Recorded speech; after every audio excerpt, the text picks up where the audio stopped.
All rise. Court is again in session. Please be seated. Okay, Ms. Clerk, how were they were designated, what, 1 through 9? And you've had a chance to look at them? Yes, Your Honor, I have.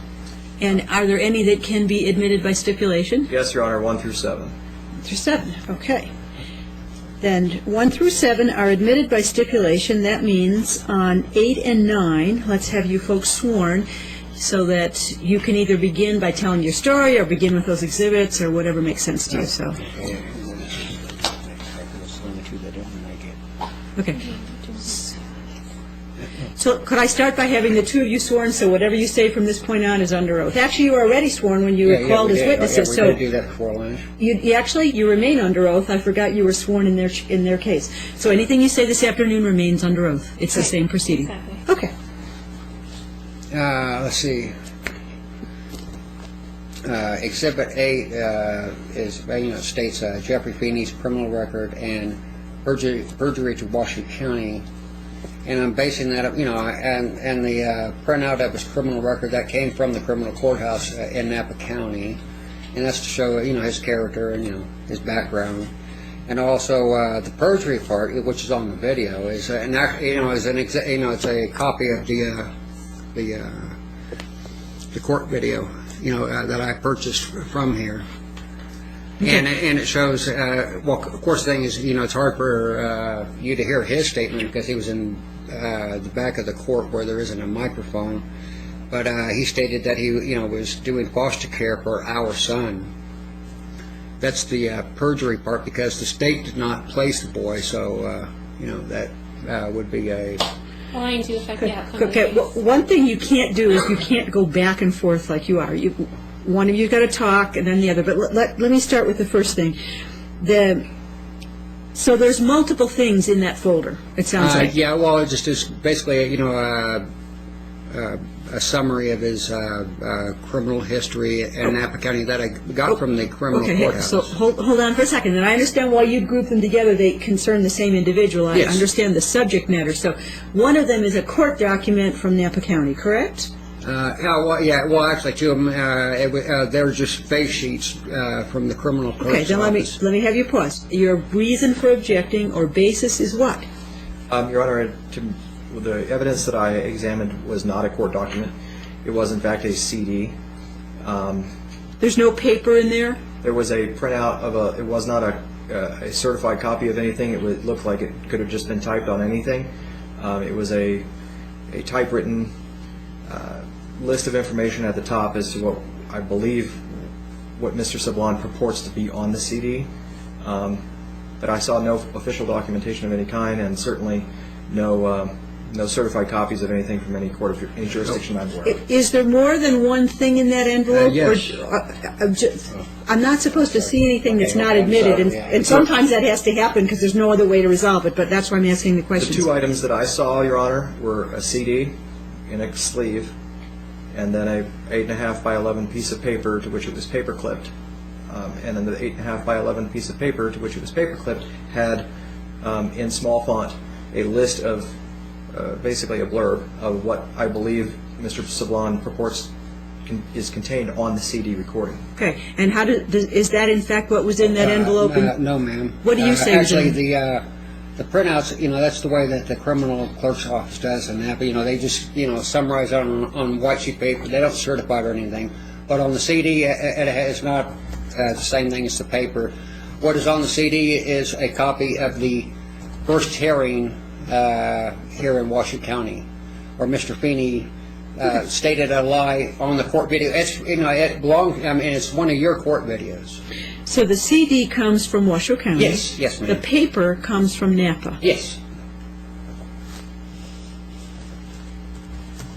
And it's an exact duplicate of yours. It hasn't been altered in any shape or fashion. All I did is copy from the CD that I purchased here from Washington County. I copied it onto a DVD. I asked you the basis for objection to the paper. Yes. Do you also object to the CD?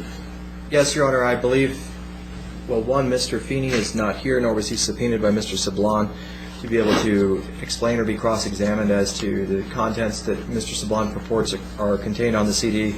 Number 2, all the findings that have been made by the master in the underlying dependency matter have already been admitted into evidence, or rather recognized by this court through judicial notice. I think they were, no, you're right, those were judicial notice, I beg your pardon. Yes, Your Honor. And so anything that was stated in court was already reduced to an order through a master's findings and recommendations, and later an order affirming after no objection. And therefore I would submit that anything stated by someone in the back of the courtroom, as Mr. Sablon has just stated, is irrelevant to these proceedings. And plus, Mr. Feeney was not subpoenaed. He's not here to explain or do anything with that kind of evidence presented.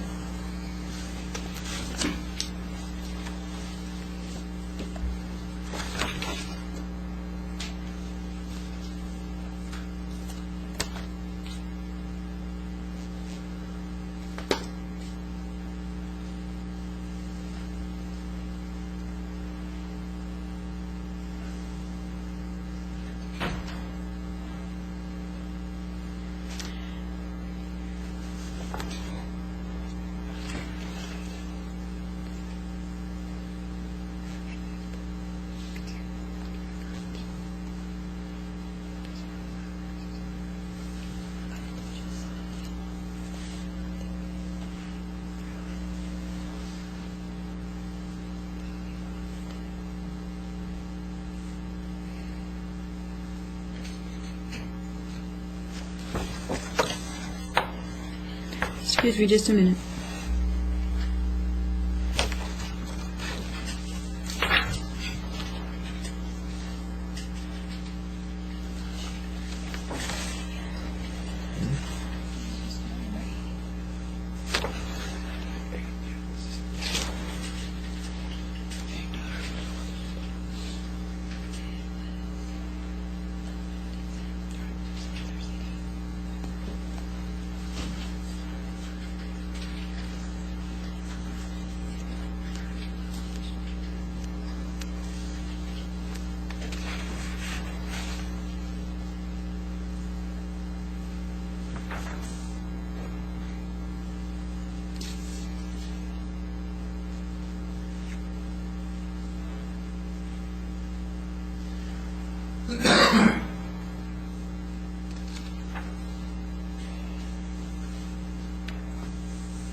With respect to the document from Napa, Yes. the NRS 52.152 covers a paper being authentic if it's been certified, which is what Mr. Shannon is saying. It's not a certified copy, and I Yes, I understand. think you're saying that. And then with respect to so not being certified, over objection, I don't think I can receive it, so I won't be.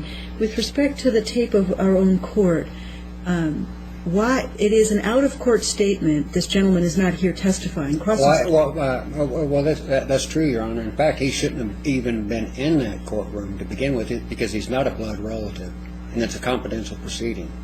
And we did make that objection at that time. Right, and if you had made an objection, certainly We would did. have. Not to me. No, I know, not. Oh, okay. No, I'm just saying I didn't know, but I did make it at the time. But it is, so any statement of his on a tape is going to be hearsay. Have you any argument why it would not be? It's an out-of-court statement that you now want me to accept. Well, Courtmaster Buffy Drillin asked him to identify himself. Do you just... Well, in fact, Mr. Woodson and Mr. Feeney both were here Neither one was invited. Mr. Feeney was not a blood relative. We expressed to Ms. Crutcher that we did not want Mr. Feeney in the courtroom because he's not a blood relative. Okay, you're talking about something different than I am. I'm talking about the admission of the CD as evidence today. Yeah. Okay, and evidently you want me to listen to it to hear something he said, correct? Well, yeah, all it is the same thing they already spoke about here in this courtroom about the foster care thing, and we already clarified that the state did not place our son. And he said the same thing on the court video. You know, he mentioned to Ms. Drilling about doing extended foster care and all that. Okay, then if it's cumulative of what he said already, I think it's probably not admissible because it's when they say an out-of-court statement, it's out of court where we are right now. Yeah, out of this court. And there are some exceptions to that, but I can't think of one. Right. So if he's already said it, I think it's probably in your best interest just to allow you to argue it from his testimony already, rather than count them. See, I had another question. Okay, now this court, right, this is not a confidential court? Or is this supposed to be a confidential proceeding? Let's find exactly what this chapter says. Because, because like in California, you have family court, which is not confidential, and then JV was confidential. You know, it varies within family and juvenile court in many states, including this one, so it's not even that simple.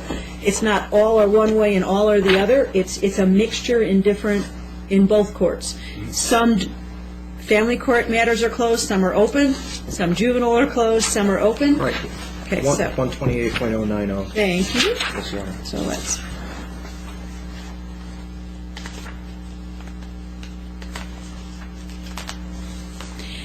You are entitled to ask that it be closed, although at this point, all we have, I believe, are representatives of the agency who are essentially a party to the case. Yeah. If you had wanted the witnesses to wait outside, obviously they're entitled to be here as witnesses. They could have, but we're past that point. Yeah, well, I know, I understand. So it could be closed if I requested Yes, it, but sir. we're not. Yeah, I mean, it's not a big deal. I was just wanting to know, is it a closed or an open hearing? It's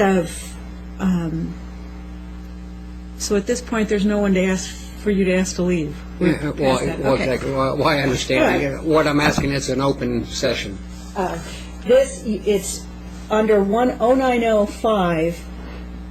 It's definitely closed unless there are people related to the proceeding. And I don't think we had anyone unrelated to the proceeding. No. We only had witnesses and these folks. So. Okay, yeah, you answered my question. Now, so I'm not admitting Exhibit 8. Okay. So let's talk about what 9 is. Oh, 9 is, let's see, actually it pertains to Washoe County, and actually Phoenix, and they're not here, but Washoe County is here. What is it, though? Let's see, the Exhibit 9 is a DVD or CD, whatever you want to call it. It's actually a DVD. It's the thing is, let's see, at the previous hearing with Ms. Drilling, actually the last hearing with Ms. Drilling, because there isn't. Oh yeah, we have one more scheduled after this. So it was a juvenile court. What it pertains to is that is that Ms. Drilling determined that the state did not do reasonable efforts, and they had by the 23rd of this month to do so, and so they provided a visit. They had the Feeneys come up with our daughter. Well, the thing that we were not informed ahead of time is our daughter was ill, and it was verified at the visit on the video, stating that she had a lung infection. And not at any time did we see a letter from her doctor saying that she was well enough for travel, or that it would, So it's a video of the last juvenile hearing. No. The video is of the last visit we just had, which was just recently on 2/18.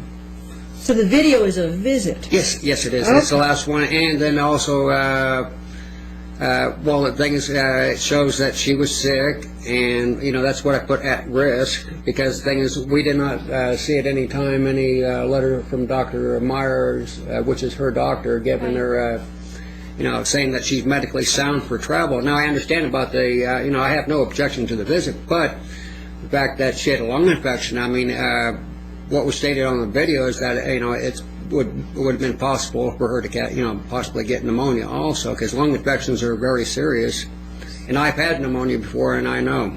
So the video was taken by whom, please? The video was taken by me personally. Okay. And so you took a personal video of the visit? Yes. And is that all that Exhibit 9 is? Yeah, and it also disproves Miss Bourne's allegation Just asking about... you, well, you're way ahead of me. What is it? It's a video. Is it anything else? Yeah, well, it shows that we're being very attentive to our daughter. But it's a visit. It's a video. Yes. No other documents in there? Oh, no, there Okay. isn't any other document, just the video. Hang on. What's your objection to a video that he has now stated under oath he took of a visit with his child? I wasn't aware of what it was, to be honest, because it's not labeled. Okay. It just says at risk, and there's really no other identifiers, so I could not stipulate to Now it. that you've heard it, do Now you that object? I've heard it, although I have not seen it, it has not been disclosed.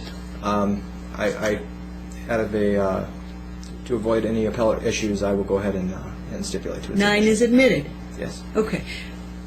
And hopefully it's recorded in a format I can see. Oh, yes, it is. Okay, all right. So 8 has not been admitted, again, to state the copies are not certified, and Right. since it appears to be duplicative of testimony, Yeah. it wasn't necessary. 9 has been admitted. So Yes. 8 of the 9 exhibits are in evidence, and at this point, one or both of you, I presume both of you, will want to tell your side of the story, all the things that you weren't able to say before. I'll warn you that as you talk, it's possible Mr. Bryant would object as if you were on the stand. Obviously, we can't put you on the stand. There's not a lawyer to question you. So what I normally do is just have you make your statements from where you are, whatever it is you want to say.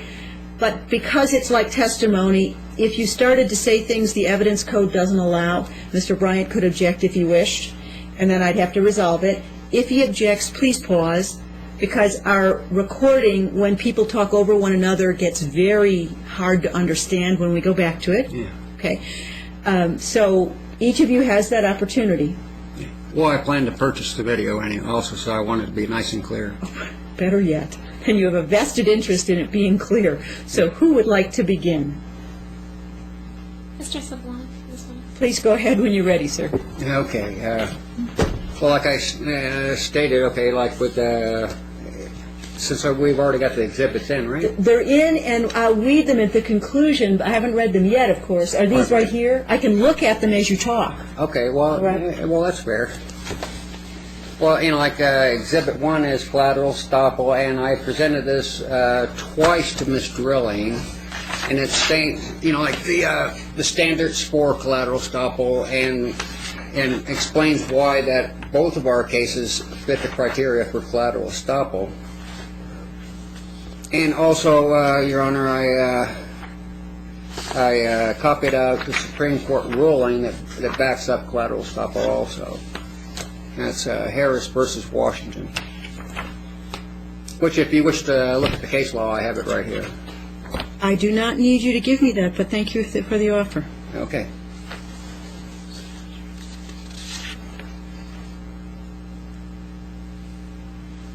All right. Go. Keep continuing as you're ready, please. As Yeah, you're. well, I mean, like I said, I have the case law to back that up. That is Harris versus Washington. And the document in front of you, that's why it's collateral estoppel. But most importantly, before I continue with any other further exhibit, you know, I wanted to get to the, I should have got to the Ninth Circuit Courts of Appeals ruling on Rogers versus San Joaquin, where, you know, where in this ruling here from the Ninth Circuit Court, I mean, from this, you know, from their conclusion, you know, it states that, you know, if there's no, like, immediate danger to a child or whatever, and the state, like the social service, has ample time to obtain a warrant, that they must do so. And so basically what this says is that the state cannot do a warrantless entry, investigation, or seizure of a child without probable cause. And no warrant was issued. No police officer substantiated anything.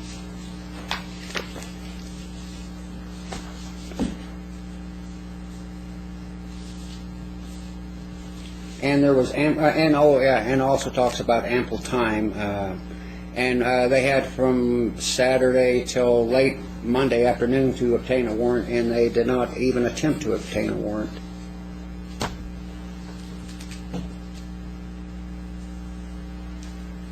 I mean, that's what I'm basing the case on, the warrantless entry. And also, when the original investigator showed up to the room, there was a do not disturb sign on the door. And I had stated to the hospital staff that there was no one to be allowed in the room. They entered in the room saying, "I don't care." So that was the warrantless entry. And then they did the threatening part, for us to cooperate. And so we eventually did. And then also I let, they asked us how much money we had and whatever. I said like $4. And I said, but I can get more money. I said, and I let her quote exactly, how much would you like me to get? She said $300. I said, okay, fine. And within 60 seconds, I had $300. I could have had $5 if I wanted, but I let her quote the price. Those were to purchase baby supplies, which we did the very next day. By that, actually, the very next evening after speaking with Amanda Crutcher at the hospital, where she states in her own report that she observed us being appropriate. I'm going to object because it alludes to facts, not in evidence. Mr. Sablon had the opportunity to address this when he was questioned under oath, and he refused. Well, that still doesn't negate the fact that they did. Hang on, sir. So Is he referring to? Is this? a fact's not an evidence. He doesn't. His case in chief isn't limited to facts and evidence. He can make. Is he making a closing argument, or is he presenting? I guess I don't understand what he's doing. And I think those boundaries are hard for folks who represent themselves. These are his sworn statements at the moment, and you can cross-examine him on them. If he will not answer your questions, that's the tricky part. I think at that point, he may risk having his testimony, parts of it stricken, if he's not willing to be cross-examined on it. Very well. But so at this point, he's stating something that he says Ms. Crutcher stated out of on her own record, which Mr. Bryant's office provided to me. Actually, Your Honor, what he's attempting to characterize Ms. Crutcher's testimony.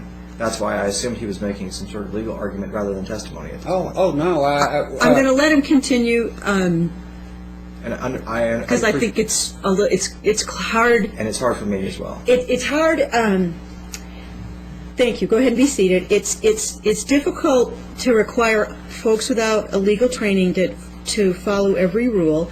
And yet, if you let them say nothing, that's a due process problem, too, because you can't hear their side of the story. So it's a path to walk, and we'll just try to walk it. Please, at this point, just continue with what you want me to know. Okay, I just wanted to, put Mr. Bryant, where I got that from is her actual report that his office gave to me that I have at home. It's, the actual report, what she stated. All right. In her own report, it's nothing that it's his office gave it to me. Okay. Because he gave me all those because he's going to use those as evidence here in this court. I understand that that all that, and he had to summarize everything, but he gave me that, and so I was just pulling parts of the report out. So your source for that was a court report. Yeah. Okay. Go ahead. And anyway, she stated that she observed us being appropriate with our daughter and all that. And that is also where the actual seizure took place on that day.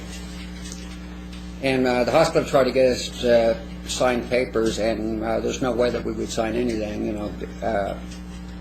because we did not agree with it. And again, she did not have a warrant, and she had ample time. In fact, that was a weekday. That was on a Monday, and she had till she seen us in the hospital later that afternoon. I think that was in or around 2 or 3 in the afternoon, and she had ample time to obtain a warrant if there was probable cause, which a judge will only order a warrant if there is probable cause. And the child was, as far as the child's condition goes, I delivered the child myself. And the medics took her to the hospital. She was only 4 minutes away. They had claims that she had needs as far as her temperature being low.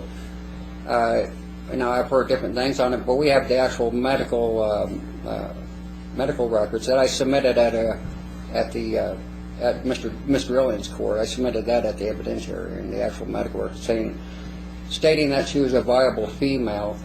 In fact, she was ready to check out of the hospital. We checked in Friday evening. 23rd. Yeah, it was around about between. It was early Friday evening, and our daughter was going to be checked out of the hospital by Sunday.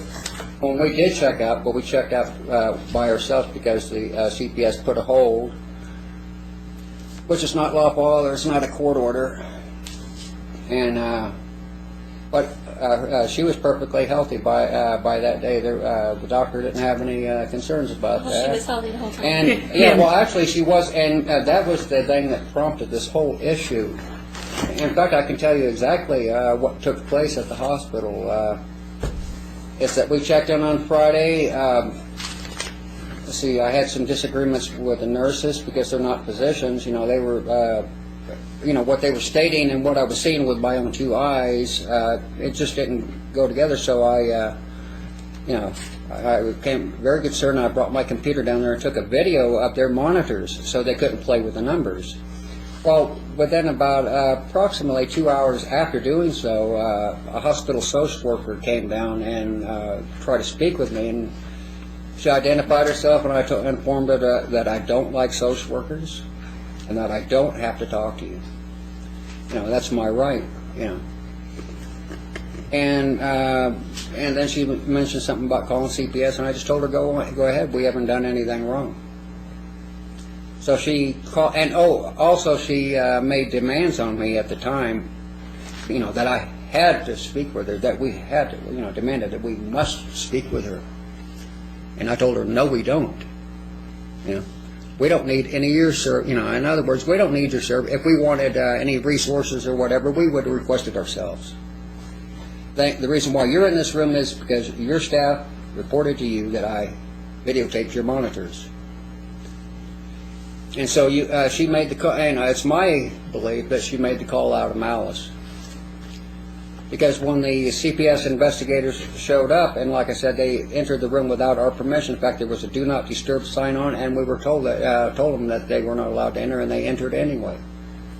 They said they didn't care. And all they observed is two people sitting in a hospital room, not breaking any law. Just sitting there, doing nothing.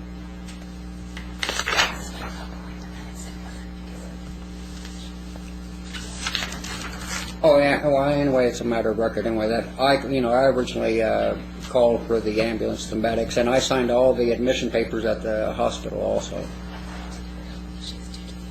Yeah. Well, yeah. Anyway, it wasn't due to any medical condition. It was due to the fact I just delivered my child.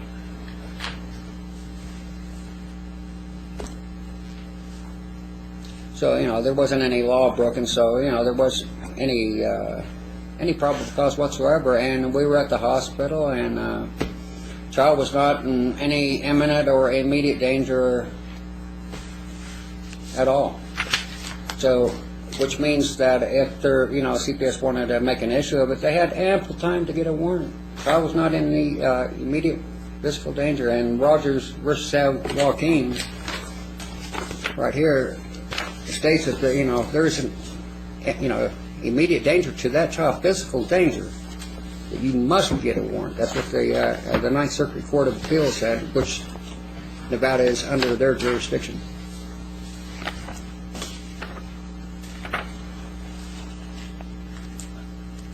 And based upon that, this case should have never began to begin with. And take it a step farther, neither one of us have had children residing with us. Miss Matlock, it's been about nine and a half years, and I haven't had any children with me for 11 years.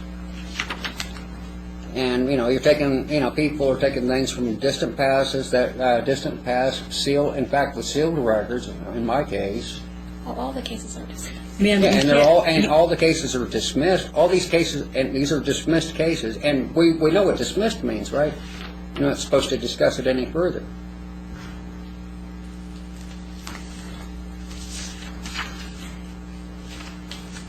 In Nevada, and cases to terminate rights, parental rights, as you sit here today, can be filed whether or not there was an underlying child protection case. Cases are sometimes filed when there never even was It isn't necessary. And I'm a little concerned that your focus is on whether the right thing was done in the juvenile case. And I understand they're tied together. I get that, factually, believe me. But the grounds in Nevada statute to terminate parental rights don't mention whether or not there ever was a juvenile case and whether it was done correctly there. They talk about whether the grounds can be met that are in the Chapter 128 of NRS to terminate rights. So I wouldn't want you to end your own presentation focusing only on whether the juvenile case was correct and whether the warrant was issued. I think you have things to talk about, but none of those things appear in Chapter 128 as considerations as to whether your rights should be terminated today. What I'm going to have to write a decision on is whether it's proven that the fault grounds and the best interest grounds of Chapter 128 are met. Sometimes there is litigation over whether a warrant should have issued, but that's not what this litigation is. This litigation is whether they have proven 128. So I wouldn't want you to end with all your focus on that. Yeah. Because that's really a different legal issue than whether your rights should be terminated. Well, the thing is, I don't think it's fair to have two separate type of courts to separate the issues when they're actually all one issue, actually. To me, that's not even constitutional. Do you know what part of the Constitution you would think it would violate? It's not, it's the same case. It deals with a daughter. Why didn't they just stay a JV case? Well, it's how our legislatures have put together the statutory scheme is all I can tell you. There are states in which they are a single case, and there are states in which they are not. And Nevada's statutory scheme has them not. There was no warrant issued on the 128 either. That is not substantiated. I'm sorry, 128 has nothing to do with No, warrants. that has to do with child support and stuff like that. 128 is the statute that tells a court when parental rights should be terminated. That's what NRS 128 is. And that's what this proceeding is grounded in. So please continue to tell me what you want me to know. I just need you to understand we're talking about whether the fault grounds have been proven and whether the child's best interest would be served. Those are the things the law tells me to make my decision on. And I need to let Mr. Sablon finish, and then you'll have the opportunity to say everything you want. So. Yeah, we'll see. What fault grounds are you trying to establish? It would be the fault grounds that are in the initial petition that were served on. Oh, that we didn't pay child support, didn't do a case plan. The things that are in the initial petition are the only grounds that could be used by this court, because you're entitled to notice. The only grounds that could be used by this court are the initial grounds written in the petition that was served on you. Which would be... The file date of August 25th, 2009.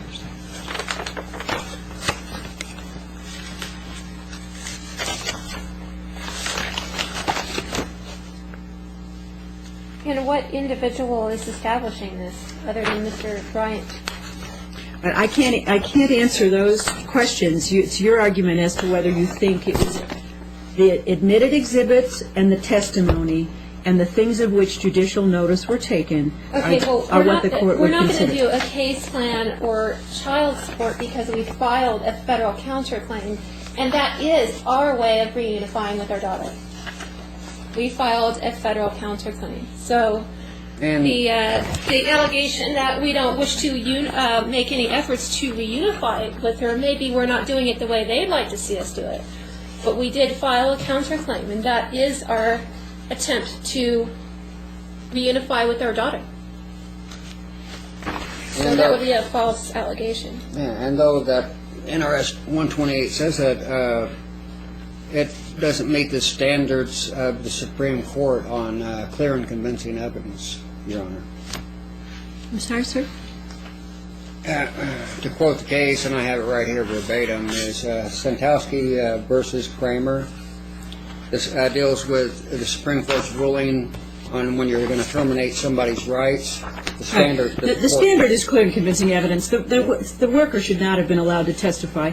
She misunderstood the legal standard, but it doesn't mean it's the one I'm going to employ. Nevada case law is perfectly clear. It's clear and convincing evidence. It follows the Sandusky case that you're citing. So even though the worker was not correct, the prior worker, not you, Ms. Boren, as to the standard used in these cases, that doesn't mean I'm going to use it, because that's not what the law is. Well, we object to the fact that he believes that there's clear and convincing evidence. We don't see any evidence at all. In fact, all the evidence that we have on our videotape contradicts everything that's being said. We have a slew of videotape evidence that clearly disproves everything. Well, this would be the time, ma'am, to detail what you think disproves what. That you're just giving me your conclusion, but what you think, what in the, because I haven't seen your evidence yet, but what you think. We have right here, right now. Well, see, I don't know. I think we're pretty well done with the hospital. But and if at any point you want a few moments to talk and come back, I'm happy to give it to you. Well, these laws and requirements don't apply to a family unless you've had a probable cause warrant. If you don't have a probable cause warrant, you can't apply these laws. Ma'am, 128, which is the termination chapter, does not have anything to do with warrants. I agree with you. The Ninth Circuit requires a warrant for a child protection case except in certain circumstances that the case law sets out. Today's hearing, I'm not saying in juvenile court, 128, anyone can file an action to terminate parental rights. Doesn't even have to be CPS. It could have been your mother, the Feeneys, it could be a stranger. It has nothing to do with the removal of your child legally. The warrant issue is a different issue. But I just don't see any clear and convincing evidence. I'm sorry. Okay, well, let's finish off with our exhibits. Let's see, we got to see Exhibit 1. I think you only got through one, that's right. I have two in front of me. Now, Exhibit 2 is conspiracy. This is where Washington County supplied confidential JV information to John Street, which is the Feeney's attorney, and it states in that petition that Washington County is seeking to terminate, looking for an excuse. And also, while we were in the Napa Valley, they spoke about this COPE agency, which we also spoke with them. And we also have a letter, which we have in as coming up as an exhibit also. Napa County is stating that they don't know anything about that. And also the case-specific JV information has been made public access in California on their computer there. That was our confidential information. It was made ready available by Washington County. Yeah, that would be on attachment 9 of what you're looking for, if it says conspiracy on it. And if you note in there, it says that Washington County is seeking to terminate. In other words, looking just for any excuse whatsoever.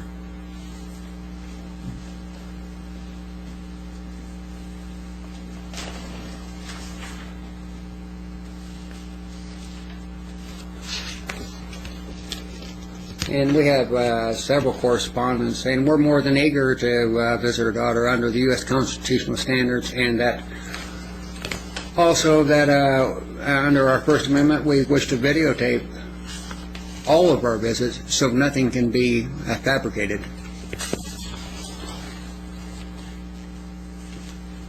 And also, we spoke with Cope personally after receiving the letter from Napa County, and they said they don't do out-of-state cases. And now today, Ms. Boren said that that they that she has a letter stating that they are now. Well, I mean, they were either lying then or they're lying now. Of course, it's commonplace amongst the system to lie.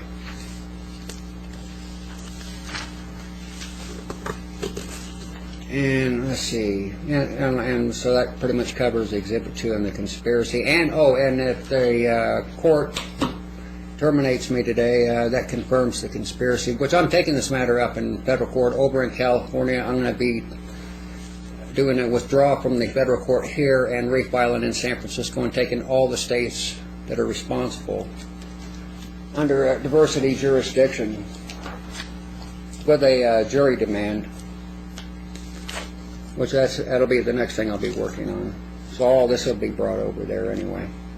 We'll be returning home after we get our judgment from here. And I'll be working on the federal matter. And Exhibit 3 is, it says email fraud by Ryan Bourne. That's concerning our daughter's well baby checkup. And the reason why I say that it's fraud, if you look at it, and it also says, it's a cybercrime. Anything you do on the internet like that would be considered a cybercrime also. Is if you note in the subject line it says forward, but if you notice down in the message, right, when you do a forwarded text message, it says forwarded text message. It does not state that there. It doesn't show forwarded text message. So I cannot believe that to be an authentic forward. And that's why I'm claiming that it's fraud.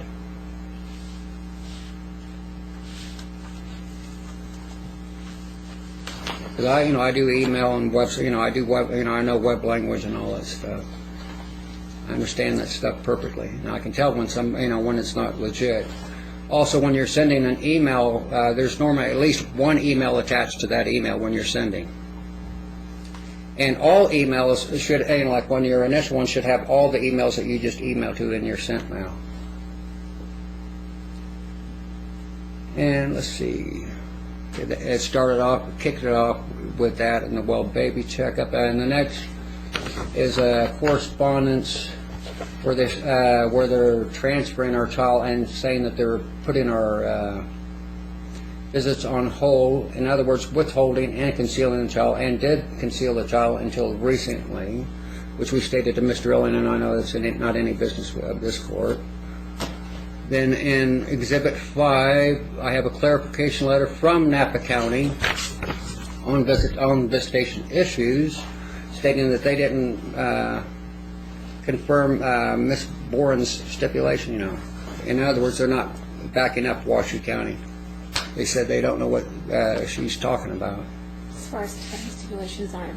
Yes, as far as putting stipulations, because Miss Boren forwarded some California law, and I sent that law back to her and even highlighted it, that law of videotaping your visit only pertains to sex offenders, which neither one of us are, so that law does not apply, and we are allowed to videotape our visits. But since we already seen the petition saying seeking to terminate, you can bet your bottom dollar that we're going to have an audio or video there, because we're not going to allow that. We stated several times to Washoe County that, hey, we are more than eager to visit our daughter. Like, what do you have to hide about us having it on video or audio? Unless you want to fabricate something. That would be your answer to seek, right?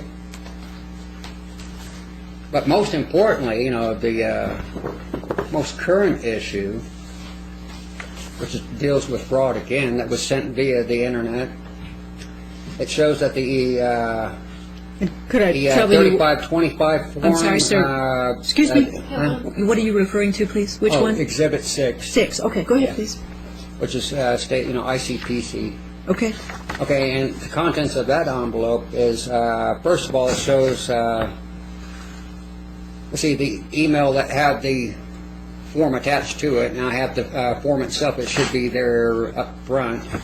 And if you note on that face sheet, which what I would say they would refer to as a quarterly report, but it's a face sheet. It's supposed to coincide with the Form A of ICPC. As I also included Form B, which is signed by the right person, that Miss Baker sent to me, and I got the original with me to show that. Because all I did is took a photocopy, and I got the original that Miss Baker sent me here. And if you notice on the one that Miss Baker sent me, that it has Shannon Foster's signature on it, which hers is the authorized signature, and on The same face sheet still has Skin Foster typewritten on there, and also where the boxes are checked that it's computer generated and not hand checked. And also I have in that same exhibit, I have all the authorized people from Carson City that are allowed to sign these A and B documents and the face sheets that go along with them. They're supposed to correspond with each other, and I provided blank A and B forms.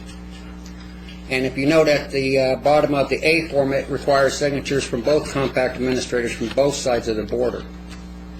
And then it has stipulations how many days they have to sign it and get it back to you. And so if you're looking at the Carson City representatives, right, and then you're looking at the document she's seen, notice that it's handwritten, and it has what's her name, Carla Navarro, which yes. she's not a deputy alternate, which her name should be on Form A to correspond with that, as the one Ms. Baker sent, which does have the corresponding names. And to this day, I have not seen Form A, and it was not produced at the last hearing either, because Form A should have one of the authorized people that's in front of you, should have her name on it, and that's what name should be on that document that Ms. Boren sent. One of those names.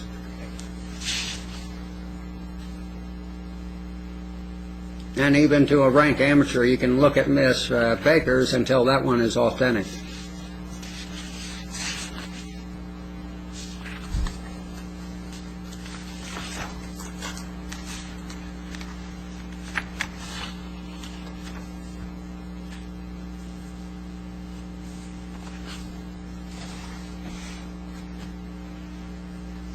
Because I say also, as far as being an alternate, you can of course have more than one title. But if you note on the Carson City one, it talks about whatever as it was, like program specialist / deputy alternate, or it would have the name alternate. And the same goes for California.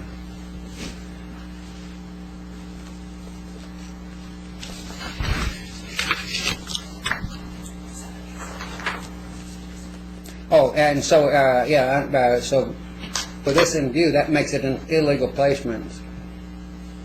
And there are definite rules against that. Actually, severe penalties for that.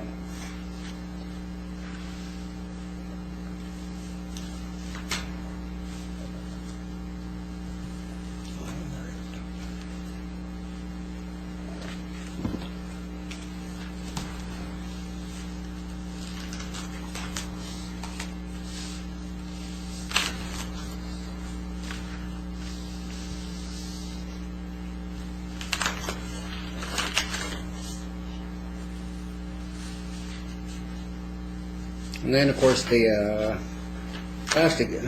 Well, we're up to Exhibit 7 now, and that's just visitation requests, and we only put, I believe 1 or 2 in that. But there were several. We made several with no response. And like I said, we didn't get a visit till just recently. Under California Penal Code and the NRS, that fit terms for concealment. And to also prove that, as the last visit, Washington County had the Feeneys bring our daughter over here, so there wouldn't have been any problem with us visiting just right here in Nevada. In fact, they let us uproot ourselves and go to California after our daughter, because the thing is, we wanted to be there in order to visit, when we could have just stayed here living in Nevada, and they could have just brought our daughter up once a month. But it proves they could have supplied visits all along.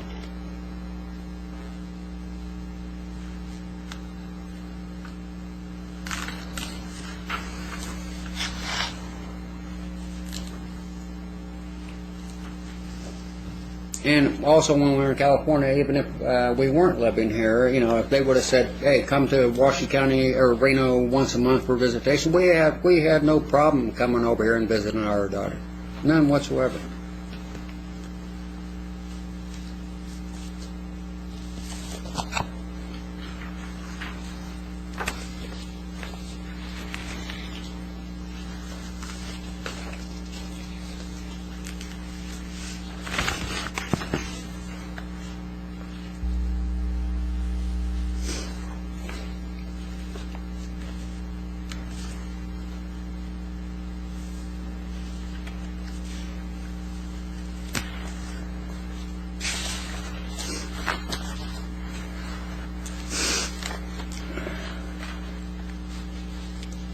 And of course, that has nothing to do with this court. Also, under the Sixth Amendment, you have the right to face your accuser also, which that never happened.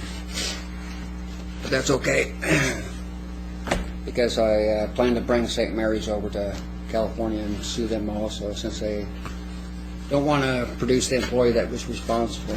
So I'll just sue the hospital itself.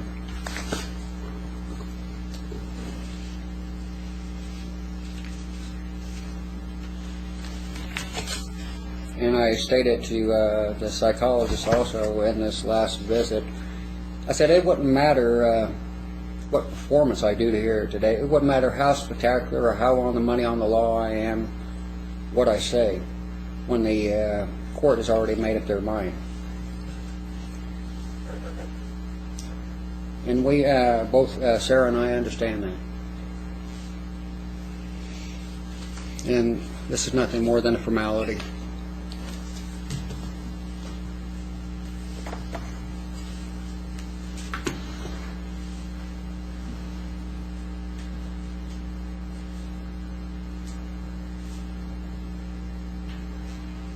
Oh, and see, most of all, constitutionally speaking, what has been perpetrated on Sarah and I falls under, let's see, what? Cruel and unusual. Yeah, cruel and unusual punishment. That's the criteria. Where you get punished for 8 to 10, 11, 15, how many years people want to punish us for this? They don't even do that in criminal law. But in civil law, it could last forever, it appears.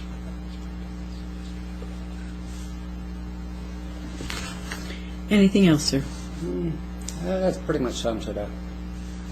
Ma'am, what would you like to add, please?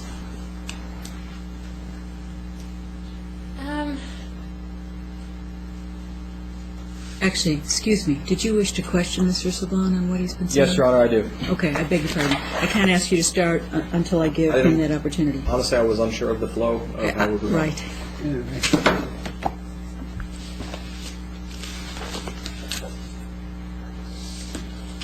Mr. Sablon, you've heard the testimony today presented that you harassed Ryan Barner. You've heard that testimony, correct? Oh, yes, sir. You've heard the testimony that you harassed Rebecca Feeney, correct? Yes, sir. You've heard that, or you've made the statements that you plan on suing the states that are responsible Yes, for sir. Electra being in care. Is that correct? Oh, no, not for being in care, for our rights being violated. And as far as being harassed, or what you refer to as... Objection, not responsive. Right, you need to let him finish his question, please, before you answer. Well, I was just going to answer his question. I don't think he was quite finished. The question was a yes or no question. You made the statement that you plan on suing states. Is that correct? Yes, for denying our constitutional You just rights. made the statement that you plan on suing the hospital. Is that correct? Yes, we do. Mr. Sablon, that's a lot of activity. What have you done to reunify with Ellie in this case? I'm sorry. A counterclaim. Excuse me, Miss Matlock, essentially now he's a witness. Okay. You would be coaching a witness, so you need to be quiet while he answers. Yeah. Okay. Well, anyway, I already filed a counterclaim, and actually the first thing on that complaint that I asked for in return is everything returned to me. The children are my first concern, and that's what the complaint says, for the return of my children, plus compensation for pain and suffering. I already, like I said, I already have one federal case filed, and that's what it states on it. You can get a copy of it if you wish. No further questions. All right. Please go ahead, ma'am, with what you would wish to say.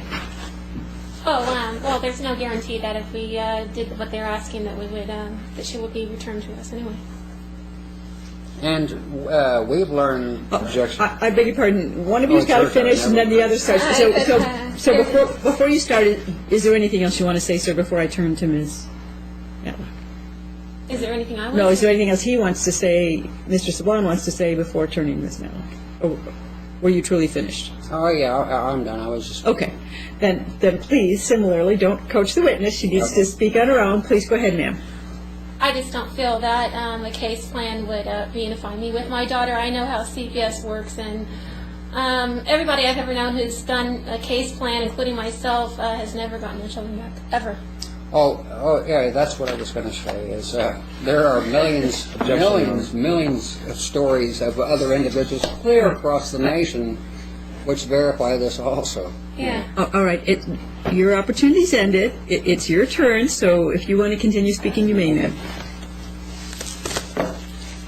I just don't trust an agency that starts out lying to begin with.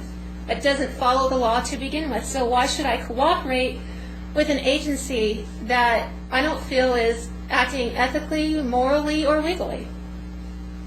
And that is my right as a U.S. citizen. If I feel that a case plan would do more harm than good, and end up giving me a lesser chance of getting my child back than if I were to file a federal case with a jury, that is my prerogative to make that judgment, and is also James' prerogative to make that judgment. We're free American citizens, or are we? Yeah. Well, that was one point that Sir. because he cut me off. Because he made a reference to step online and all that. Thing is, that's my First Amendment right. The newspapers do it, the media does it, and it's my First Amendment, and that's what I'm standing by. That's what Yeah, and another thing I'd like to point out is our address is also given out without permission. As far as Mrs. Feeney talking about being harassed, actually they harassed us by taking our child and concealing him unlawfully and then filing a fraudulent case. So actually they violated us.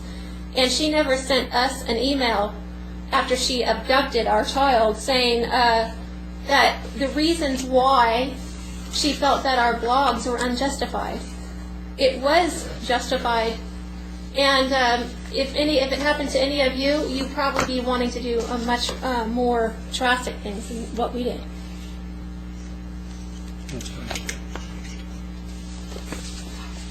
Anything else, ma'am? No. Any cross-examination? No, Your Honor. Do you have any other witnesses that you wish to call? No, we're just here to live here temporarily, so we don't have any. We don't know anyone here in the state of Nevada other than ourselves.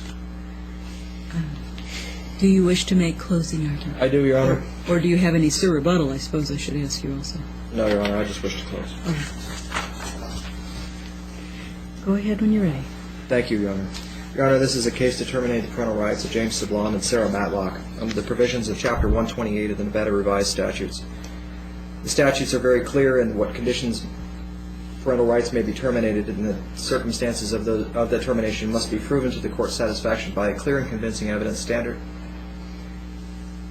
Your Honor, evidence has been submitted here today in the form of testimonial evidence and documentary evidence that I would submit to the court constitutes clear and convincing evidence of one parental fault, and I will go through the specific statutes of 128.0126 and 128.109 sub 1 sub b, in that the failure of these parents to substantially comply with a case plan and adjust the circumstances and remedy the conditions that led to the out-of-home placement, in this case within a 6-month period, has been proven by unrebutted and clear and convincing evidence. There's absolutely nothing that's been done during the time that this case has been, that the underlying juvenile case has been in existence. This child has been out of care for over 13 months. And to date, nothing can be identified other than periodic visitation that I would submit to the court constitutes any effort whatsoever on behalf of James Sablon and Sarah Matlock to reunify with their minor child, Electra Illuminati Sablon. In fact, when asked, the answer to what have you done to reunify was clearly answered with, we filed lawsuits. And we've heard a lot about lawsuits. We've heard a lot about what supposed judicial and legal statutory authority exists out there to compel the reunification of Electra with her parents, her biological parents. Yet, nothing has been stated that would comprise substantial or any kind of effort whatsoever to comply with a case plan to address the two primary areas that led to Electra's out-of-home placement, that being lack of stable housing and income, as well as the mental health issues that have been identified in previous cases with respect to the termination of parental rights of 2 other children, Jeffrey and Tyler, with respect to identification of mental health issues in the ongoing case by social services at the time of removal, and that have been found by the master in this case, and no objection being filed, were affirmed by this court. I would submit that the conduct of the parties in court today also is admissible evidence of a mental health condition that must be considered by this court, particularly with respect to unfitness under 128.018, and that by reason of their mental health condition in 106 sub 1, where the emotional illness or mental defect of these parents must be considered in determining the fitness of these parents. And I would submit that there's been no evidence whatsoever to rebut the unfitness evidence that has been submitted by the county. Unfortunately, Electra has not had the benefit of having her biological parents in her life, her entire life, up to this date. She's been neglected pursuant to the definitions of 128.014, subparagraph 2, and that Mr. Sablon and Ms. Matlock have refused, outright refused, to provide the necessary care for her well-being. There's been no support paid and no efforts made, and therefore only token efforts can be deemed to have been made by Mr. Sablon and Ms. Matlock pursuant to 128.015 sub 2. I would submit that the evidence also shows, by a clear and convincing standard, that it's in Electra's best interest to terminate the parental rights of her biological parents, and that she has been placed and is fully bonded with her adoptive home, prospective adoptive home, with Rebecca and Jeffrey Feeney, in that she is with a sibling. She has familial continuity with her maternal grandparents, that the grandparents have become not just the family, but evidence was presented and testimony was presented that was unrebutted that their bonds between the Woodsons and the Feeneys exceed that of friends. They are now family, and that those bonds will continue beyond today. The benefit of that relationship, of course, is the minor child in this case, Electra Illuminati Sablon, who everybody affectionately refers to as Ellie. Your Honor, in this case, there's been absolutely no evidence presented against the county's case, other than we've filed lawsuits and we've made our visits. But there's been nothing done, and that fact is unrefuted. Nothing done to reunify Sarah Matlock and James Sablon with their biological daughter.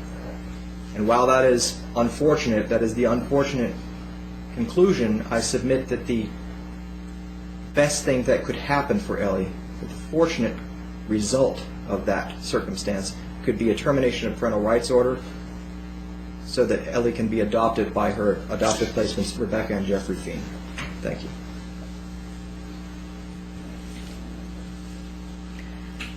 Either parent wish to speak first. You don't have to give a closing. You may give a closing. You want to make a closing statement? Well, you haven't provided any evidence of anything that you're talking about with mental health issues or any issue, and you haven't ever provided any compelling reason why we need to do a case plan. Objection.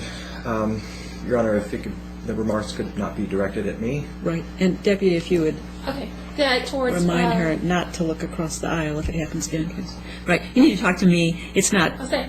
He He hasn't provided any compelling evidence for anything that he stated, and there's no evidence to back up anything that he's saying at all concerning any issue or any need to do a case plan to begin with. And if you terminate on the basis of child support, I would consider that a ransom demand. And also, it's been stated in this court that neither one of us broke any law, You people took the possession of our child, and we don't deal with terrorists. It's as simple as that. And we consider people that rule against us on this basis as terrorists. Well, I Because if consider you just listen to yourself speak, right, we didn't do anything wrong. What harm did we do to our child? We were at our child's every visit, her doctor's appointment. You concealed her. You people broke the law.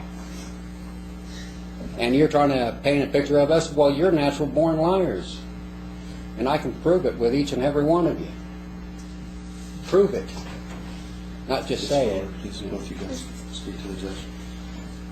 Now, that's what I have to say in closing, that we, I attest that we have not done anything wrong. And also, any last... And to terminate us would be an injustice to our daughter. And also to our son, because we have not given up on our son either. And also, Washington County didn't contact my children on behalf of their sister also. They only contacted one side of the family. And my children are blood relatives of my daughter. In fact, my youngest son in Tennessee is going to college right now. And is a very upstanding young man, and he was never contacted by Washington County. And it states so in the records that Mr. Bryant's office supplied to me. Mentions my son's name. They never contacted my son. He goes to college there in Knoxville.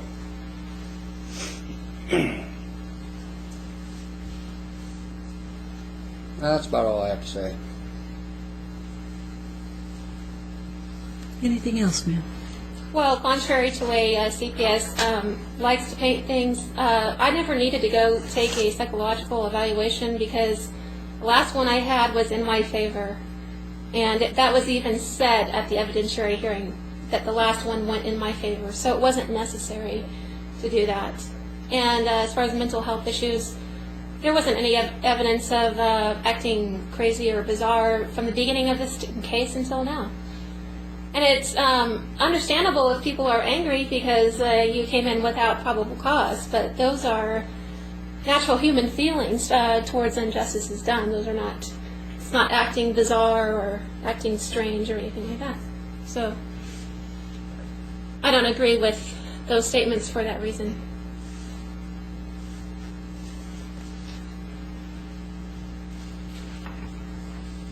Anything else, ma'am? Well, I would not consider it neglect to give birth to your daughter and call the medics and take her to the hospital. I would consider it neglect to transport her across state lines after concealing her for 5 months from her natural parents who want to see her, and bringing her at a time when she's about likely to get pneumonia, as they said out of their own mouths. Across state lines without a doctor's excuse that she's sound for travel, or a doctor's advisement.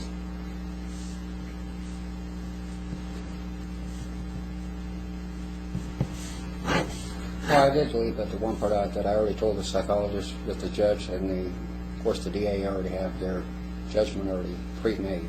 Well, yeah, it was already stated in the petition that we submitted that you were seeking to terminate parental rights anyway. So as far as anything that would come out of Washington County's mouth, it doesn't surprise me at all because they were looking for a reason anyway. Well, it would be like I say, a miracle if the judge actually ruled in our favor. Well, I would consider it a miracle. Yeah. Anything else? No. Do you wish, you're entitled to a final word, do you wish it? No, Your Honor, that's unnecessary. All right. My job includes reading the exhibits on both sides. I've skimmed the ones that Mr. Sablon offered, but I haven't had enough time with them, and I haven't read yours at all. So this will be the subject of a written order. I don't believe that we still, I assume, have no address for you, so... Yes, we live right close to here. It's 200 South Center, room 6. Do you want an order when it's prepared sent, or would you like a copy left at Well, the link? we're planning to be here until April 1st anyway, because we're waiting on your judgment. So, yeah, it would be good to mail it to us. Okay. Otherwise, I can leave a copy at the front counter. I was giving you the date of the 9th, which is a week from tomorrow. Yeah, we'll be here. All right. by 9 a.m. on the 9th. The order will be available for pickup. We'll also put it in the mail to you in addition. And so could you repeat where you wish it mailed to? Yes, at 200 South Center Street, Reno, Nevada, which is only a few blocks away And from here. is there some other number that should be added, or is 200? 200 South Center, room 6. Thank you, room 6. Yeah, Okay. room number 6. So it'll be available for pickup, and it'll also be mailed. Okay, on what day now? The 9th, a week The 9th, from yeah, 'cause tomorrow. I have some banking business to take care of also. A week from tomorrow. All All right, thank you. Any questions? Nothing further. Okay. Then I'll come back and organize this when the proceeding is concluded. Thank you all. All rise.